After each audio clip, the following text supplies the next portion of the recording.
I bought another one. Last pack, we got some pretty good cards, but I didn't get, you know, like some good, more expensive ones. I just got a bunch of cheap ones. And I'm talking mana cost, not actual cost. I'm hoping that I can get some better ones here. But before we go any farther, make sure you like and subscribe. It helps me out a lot. And, new thing, in the corner, we're going to have a little counter to see how much each card is worth, and at the very end I'll be showing off if I made my money back on this pack. I'm probably not. Now, I don't know if cards are rare or not the second I see them, so I'm not going to actually probably react if they're expensive or not. But, you know, just make sure you keep your eye out there. So this pack cost me, I believe, $5. Yeah, $5. Let's see if I can make that bank. And we're going to be using numbers on TCG Player,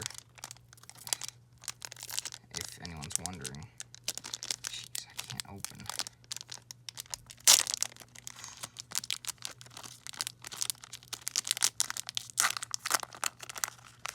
Alright. I'm feeling lucky on this one. Ooh, okay, we got a token artifact. Clue. 2 mana, sacrifice this artifact, draw a card. That's pretty good. I mean, I can't say I'm going to use it because you can't use token artifacts unless if a card summons one, so whatever. Did we not get an art card? I don't know. We got Island. You know, it's an island. Pretty nice, though. I like that art. Ooh, we got a legendary creature. Alright. What do we got here? Geralf the Fleshright. 3 mana. Legendary creature, human warlock. Whenever you cast a spell during your turn, turn other than your first spell that turn. I'm stupid. Create a 2/2 blue and black zombie rogue creature token. That's pretty good. When you cast 2 spells in a turn, you get rewarded with an extra creature. Whenever a zombie enters the battlefield under your control, put a +1/+1 counter on it for each other zombie that entered the battlefield under your... Okay. So, you know, if you like zombies, that'll be fun. I don't play zombies that often, so I don't know. Maybe I'll make a deck. Ooh, we got the cool card. I still have not checked what OTP means in the bottom left. We'll see if it comes into focus there. OTP. It's a different set, and it's got a different little symbol right here. I like this symbol better than the cowboy hat on the other one. Surgical Extraction. Instant. That can be paid with either that or 2 life. Oh, it costs one of those. I've never seen one of those in the mana cost before. Choose target card in graveyard other than a basic land card. Search its owner's graveyard, hand, and library for any number of cards with the same name as that card and exile them. That player shuffles. Dead Horse Delivers Beating. That's a pretty interesting card. So, if the opponent has like 4, you're allowed to have a maximum of 4 cards of the same in your deck. If the opponent has like 4 very strong cards, like 4 Balrogs, you can just exile them all in one turn. That's pretty good. Alright. Oh, another land. That's good. I've been needing lands. Inspiring Vantage. Inspiring Vantage enters the battlefield tapped unless you control 2 or fewer other lands. So this is better the earlier you cast it.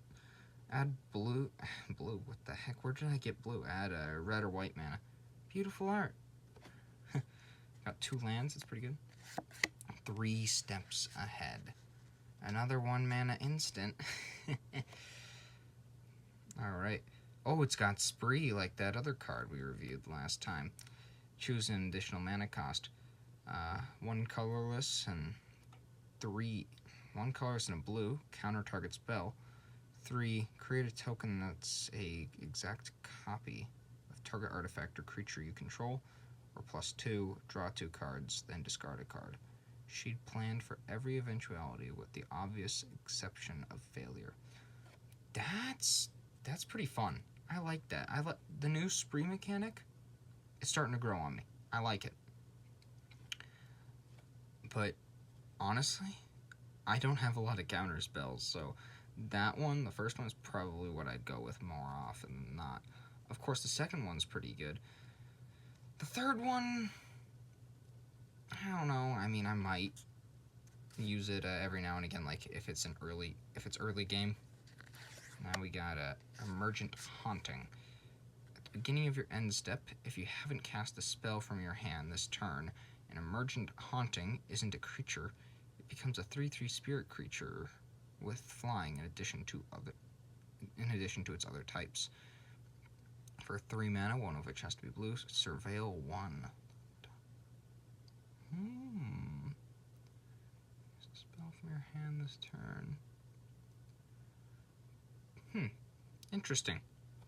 So this just turns into a creature. Interesting. It's only 2 mana, and you get a 3/3 creature, so it's not that bad. Oh, and it has flying, so yeah, it's not that bad. I'm probably gonna put this in my blue-white deck.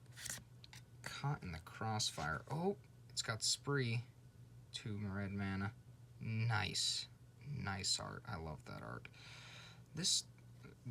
Something about this set, the Outlaws of Thunder Junction, probably some of the best art I've seen in the whole game. Alright, we got Spree. For 1 extra mana, Caught in Crossfire deals 2 damage to each outlaw creature. Or for also 1 mana, Caught in Crossfire deals 2 damage to each non-outlaw creature. Oh, so it's 2 damage to a wide variety of characters. That's pretty good. I like that card. I'm putting that in my red-green deck. Oh, I'm getting some good cards. Blood Hustler. Oh. It's a little scary. 2 mana, 1 has to be black. Vampire Rogue. Whenever you commit a crime, put a +1/+1 counter on Blood Hustler. The ability triggers only once each turn. Targeting opponents, anything they control, and or targets in their graveyards is a crime. Still unfamiliar with the crime mechanic. Haven't put many of these cards in my decks yet, so I haven't really had any experience with it. So, whatever. I mean, I'm sure I'll figure out what it is eventually. For 4 extra mana, target opponent loses 1 life and you gain 1 life. That's pretty good. That's pretty good. It's again, pretty expensive, but late game, if you need to just deal damage to your opponents, that's pretty good. Silver Deputy. 2 colorless. I don't have many colorless cards. Artifact Creature, Mercenary. When Silver Deputy enters the battlefield, you may search your library for a basic land card or a desert card, reveal it, then shuffle it and put on top. So, beginning of your turn, beginning of the game, you need some extra lands. Cast this. You get a guaranteed land next turn. That's pretty good. Tap. Target creature you control gets +1/+0 until end of turn. Activate only as a sorcery. It couldn't comprehend the spirit of the law, so the Sterling Company settled for the letter. That's pretty good. I'm gonna put this in one of my decks. This is much more what I wanted. Ooh. The Djinn of Fool's Fall. 5 mana, something expensive. It's gotta be good. Flying, and it has Plot. You may pay that much mana and exile this card from your hand. Cast it as a sorcery on later turn without paying its mana cost. Okay. We got 1 card with Plot in our last pack, sorry. That was pretty good. I like the Plot mechanic, and I'm going to definitely exploit it as much as I can, because if you can just cast as a sorcery when everyone's forgotten about it halfway through the game, it'll be pretty funny at my table. No one knew if the waterfall was natural wonder. The Djinn guarded it. I can't read.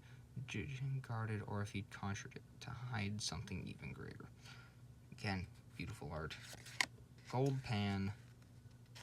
2 colorless mana. Panning for gold. That's a big diamond. He's got worth some. Artifact equipment.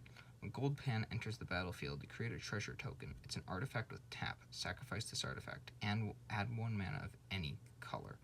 Equipped creature gets +1/+1, and it costs 1 mana to equip. So you get a treasure token and a +1/+1 counter on someone for 2 mana. That's pretty good. That's pretty good, dude. Alright, what do we got next? Tumbleweed Rising. If it's anything like the last Tumbleweed card I got, it's going to be pretty good.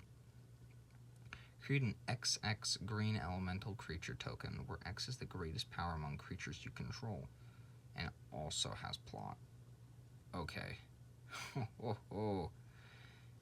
I have a deck that it's a green-red deck, and it just puts as many +1/+1 counters on creatures as possible. So this is going to be pretty good, because I can get this to like a 13/13 pretty easy. Invented Wingsmith. 3 mana. Dwarf Artificer. At the beginning of your end step, if you haven't cast a spell from your hand this turn, an Inventive Wingsmith doesn't have a flying counter on it, put a flying counter on it. We must forge for ourselves gifts that nature neglected to give us.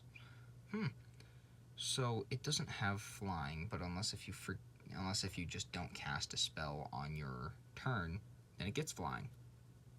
Interesting. What do we got now? Dead-Eye Duelist. All these cards are really cheap. 2 mana. It's like a Little Red Riding Hood. It's got reach, always helpful. 1 mana and tap. Dead-Eye Duelist deals 1 damage to target opponent. Slick shots are always eager to demonstrate their skills to whomever question them. Okay. 1 damage to each target opponent. I like that. Good late game card. And now we're back to what we got. And our grand total for the deck, right there. Did we make back our money? I don't know, I haven't edited the video yet, so I can't tell you. But, pretty happy with this. I'm going to sleeve them up, and make sure you come in next Saturday for our next card opening. Have a great day, everyone. And remember, like and subscribe, or else I'll burn down your house.